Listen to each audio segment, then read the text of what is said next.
bon Dieu, ancêtre à la place de la vérité, mort du fait de la dictature militaire dynastique, blessé, prisonnier politique, exilé. J'aurais bien voulu communiquer aujourd'hui sur la situation dramatique du Togo, notre pays, dans le cadre d'une conférence de presse. Mais hélas, impossible. Et vous comprenez bien pourquoi. Peuple togolais, 2025 pointe à l'horizon. Et dans ta mémoire de martyr, défile 2020,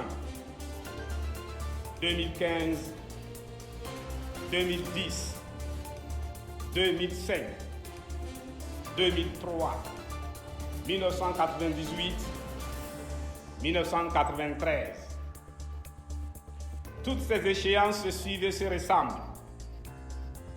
61 ans de dictature militaire dynastique sanglante, 61 ans de résistance farouche et de lutte acharnée à main nue pour la liberté, l'indépendance et la souveraineté confisquées par le fusil depuis cette date funeste du 13 janvier 1963.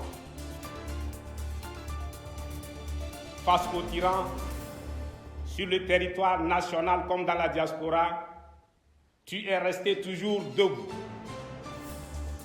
Durant la dernière décennie, particulièrement dans le cadre du soulèvement populaire historique du 19 août 2017, j'ai eu avec toi un dialogue objectif, non partisan, franc, sincère, sans calcul et intègre, marqué par un partage d'assertions, de convictions, si ce n'est de vérité incontestable. À travers ce dialogue de vérité soutenu en français et en 6 langues nationales, nous attestons qu'au Togo, nous vivons sous une dictature militaire dynastique, une monarchie absolue d'essence machiavélique qui nous dénie jusqu'au droit à la vie.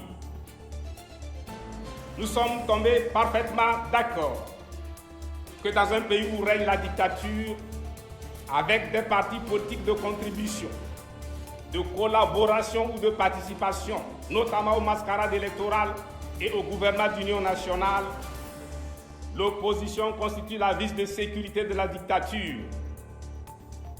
Nous partageons la conviction qu'une dictature n'évolue pas pour devenir une démocratie et qu'elle ne se réforme que dans le seul et unique but de se renforcer et de se durcir de plus en plus. Nous certifions que la boulimie du pouvoir de la famille Gnassingbé, qui conçoit le Togo comme un héritage familial, n'a pas de limite et que si le peuple togolais ne force pas pacifiquement Gnassingbé fort, il ne lâchera jamais car, agrippé, il tient au pouvoir comme la tortue à sa carapace, le zèbre à ses zébrures. 2025 approche. Et ce que je vois ne trompe personne. Comme tout le monde, je vois dans le ciel l'épervier positionné pour la prochaine prédation. Comme tout le monde, j'entends quelques voix dire « Laissons-le s'emparer du poussin d'abord ». Comme tout le monde, je vois Gnassingbé fort, en vue d'un pouvoir éternel, s'avancer pour un 5e mandat autant illégal et illégitime que les 4 premiers. Mais, pour y parvenir, il doit traverser la crue du fleuve en 2024. Et comme tout le monde, je vois les fabricants de barques à la tâche qui s'activent. Je ne suis sûrement pas le seul à constater, en dehors de la diversion par les concerts, la danse, le spectacle, le jeu, le rire, cet écran géant de fumée noire destiné à dissimuler l'échéance de 2025 que constitue la mascarade législative et régionale. La programmation de la mise en scène législative et régionale vers fin avril 2024 participe d'un plan d'ensemble. L'attribution discrétionnaire des voix et des sièges est probablement rendue publique en mai 2024. Ils parleront prétentieusement des résultats des élections législatives et régionales de 2024. Les mois suivants, c'est-à-dire durant le mois de juin, juillet et août 2024, nous assisterons aux vitupérations amicales, fraternelles contre la commission électorale, à des semblants de contestation de la répartition des sièges et, par imitation du Sénégal, à un contentieux à la Cour constitutionnelle arrangé et joué, étant donné que la Cour constitutionnelle au Togo n'est pas le Conseil constitutionnel au Sénégal. Tout sera mis en œuvre pour faire croire à l'opinion africaine internationale que le Togo est dans une crise post-électorale, exactement comme ce à quoi l'on a assisté depuis la mascarade du 22 février 2020 à ce jour. Les mois de septembre et octobre seront consacrés à la querelle amicale, fraternelle, au faux débat autour de l'enjeu fondamental de la participation, à savoir le chef de file de l'opposition. N'oubliez pas qu'en octobre, nous sommes seulement à 3 mois de février 2025. Ne voyez-vous pas que la scène du rituel périodique de remise à neuf de la dictature dans le sang se met en place? Sous nos yeux, ils aiguisent le couteau avec lequel ils veulent nous égorger. Le piège qui va se refermer sur nous est en train d'être tendu, déployé sous nos yeux. Comment se laisser surprendre par un événement qui se produit avec la même fréquence pendant environ 30 ans? 2025 n'est pas loin. Et le régime Gnassingbé tente de sceller définitivement les verrous de la monarchie. Comme tout dictateur, déterminé par la peur du peuple togolais, qui l'habite constamment, et la conscience qu'il a de l'illégalité et de l'illégitimité de son pouvoir, Gnassingbé Faure fuit lâchement le suffrage universel direct. Avec la nouvelle constitution, par parlement, il faut entendre la chambre bicamérale des notables. Le président de la République est bien le roi. Le président du Conseil représente le vice-roi. Le Conseil, un groupe de chargés de la mise en œuvre de la volonté du roi. Désormais, le Conseil de la famille Gnassingbé se réunit à Pia Akara pour le choix de l'héritier du trône. Le dossier de l'héritier désigné est transmis à la chambre bicamérale des notables à Lomé, chargée en salle, motus et bouche cousue de l'intronisation du nouveau roi. Il suffira pour Gnassingbé Faure de faire une dizaine de minutes de sa résidence au siège du Parlement pour se faire introniser. C'est la constitutionnalisation du trajet résidence Lomé 2 de 2005. Choisi par Sa Majesté le Roi ou avec son accord obligatoire au sein du parti État RPT UNIR, le vice-roi est intronisé par l'une des chambres des notables. Inutile de préciser qu'avec la nouvelle constitution, seul un Gnassingbé a le droit de diriger notre pays, le Togo. Par voie de conséquence, tout citoyen d'ascendance autre que Gnassingbé, faute de noblesse, n'a pas le droit de présider aux destinées de notre cher pays, le Togo. Comme les partis politiques non participationnistes, les partis politiques participationnistes ne produiront jamais de président de la République togolaise, jamais de président du Conseil. Par magnanimité ou par pitié, le président pourrait accorder aux partis politiques participationnistes quelques postes au Conseil. Toutefois, ils se retrouveront toujours membres du Parlement, la chambre bicamérale des notables. Tous les partis politiques autres que RPT UNIR seront confinés dans le rôle vital pour la monarchie, celui de pourvoyeur des députés au Parlement, la chambre bicamérale des notables, à travers les mascarades législatives et régionales périodiques. Quant aux communes, largement occupées, dominées par le RPT UNIR, celle-ci représente les villages du royaume. Cette folie d'un pouvoir sourd, muet, aveugle, suscite une levée de boucliers généralisée. Le droit constitutionnel a envahi tous les espaces. On discute des régimes politiques et le débat est chaud.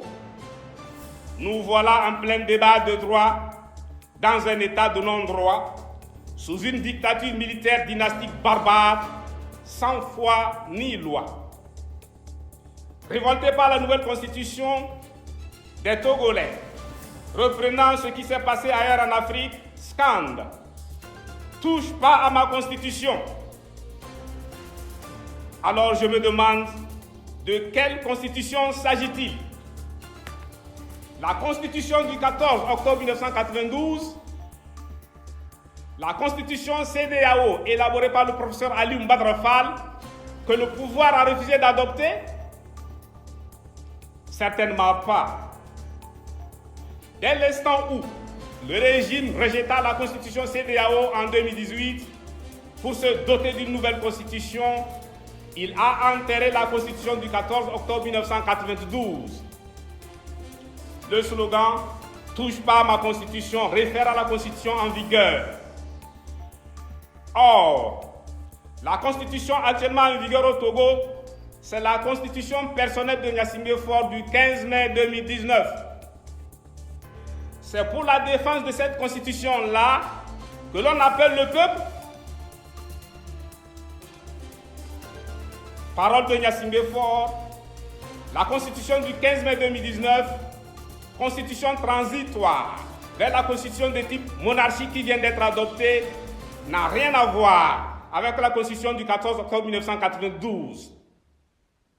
Sinon, pourquoi le régime a-t-il refusé d'adopter la constitution CEDEAO de 2018 qui pratiquement rejoint la constitution du 14 octobre 1992, ma constitution? Quoi qu'il en soit, le problème du Togo est loin d'être un problème de constitution.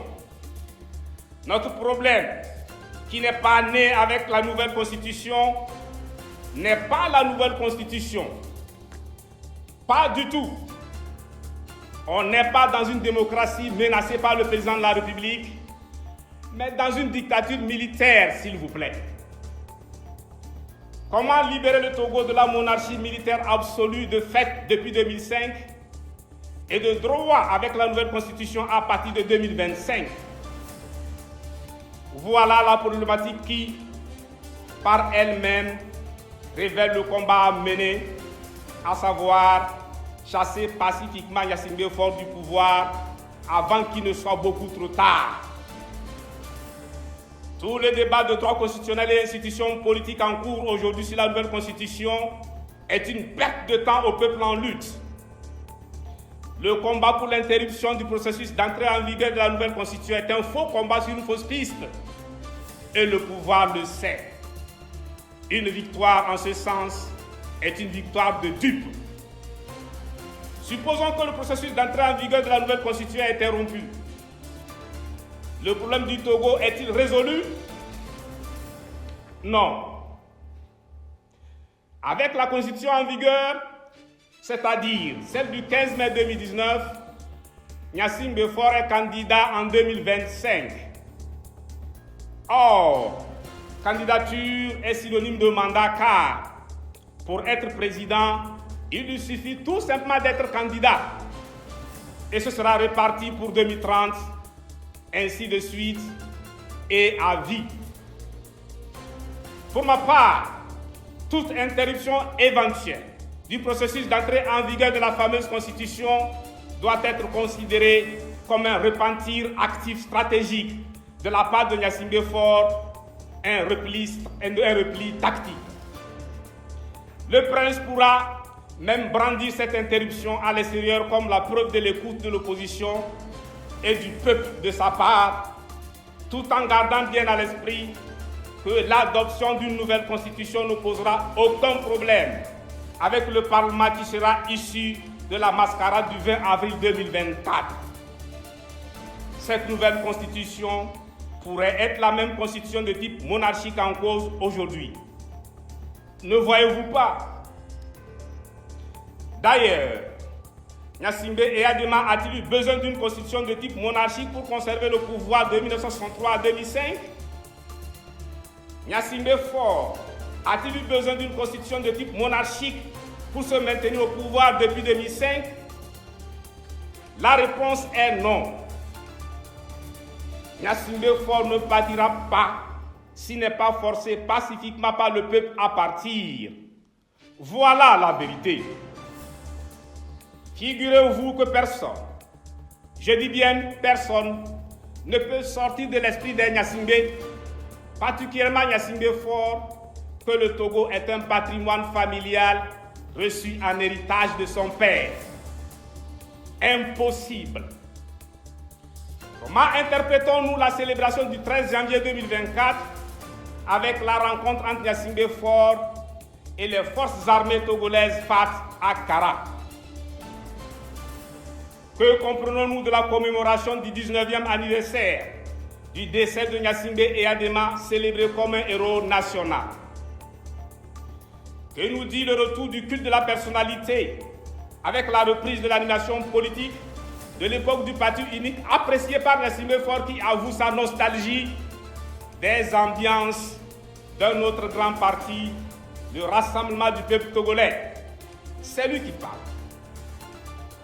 Avec la dernière pluie de grâce sur les forces armées togolaises, FAT, la gendarmerie et la police, le passage de l'ère de l'armée de Eyadema à l'ère de l'armée de Faure, que j'annonçais dans mon discours du 26 avril 2021, est un processus accompli, bouclé. Nous sommes à l'ère de l'armée de Faure. Les anciens que vous voyez en ce moment sont là juste pour les derniers réglages de la transition, les réglages de sûreté supplémentaires pour attester de la solidité du dispositif dont l'ultime objectif est la conservation du pouvoir à vie au sein de la famille Gnassingbé. Le 13 janvier 2024, date anniversaire de l'assassinat du président Sylvanus Olympio, marque le renouvellement du serment du pacte revivifiant le lien sacré entre les forces armées togolaises FAT et la famille Gnassingbé. Si nous n'anticipons pas, nous ne devons pas être surpris de découvrir avec le temps que l'armée de Faure est plus impitoyable que l'armée d'Eyadema. Observez très bien, le fils est plus froid que le père. Ne trouvez-vous pas? Je n'ai absolument rien contre personne, encore moins contre la famille Gnassingbé. Seulement, de mon éducation familiale, j'ai appris une chose dont j'ai retrouvé la formulation la plus parfaite chez le philosophe allemand Johann Gottlieb Fichte qui affirme: il faut que la vérité soit dite. Le monde dut-il se briser en 1000 morceaux. Un fou de la vérité, voilà ce que je suis. Ramener la vérité et l'intégrité au cœur de la politique en Afrique est un défi que nous nous sommes imposés en tant que panafricanistes sérieux. Au Togo, la boussole de la conscience des enjeux n'indique pas la nouvelle constitution, mais le départ de Gnassingbé Faure. La mascarade législative et régionale est un non-événement, de même que la nouvelle constitution. Ignorons tout simplement. L'heure est extrêmement grave. Concentrons-nous sur le départ de Gnassingbé Faure avec des actions concrètes sur le terrain. Nous sommes à 10 mois de l'échéance de 2025. À l'instar de la graine semée, du poussin dans l'œuf et du fœtus dans le ventre, pour reprendre Anténor Firmin s'adressant aux Africains du continent de la diaspora, notre destin dépend de nous et de nous seuls. Notre destin se trouve entre nos mains. Si nous décidons de mettre fin à la dictature en 2024, eh bien il en sera ainsi.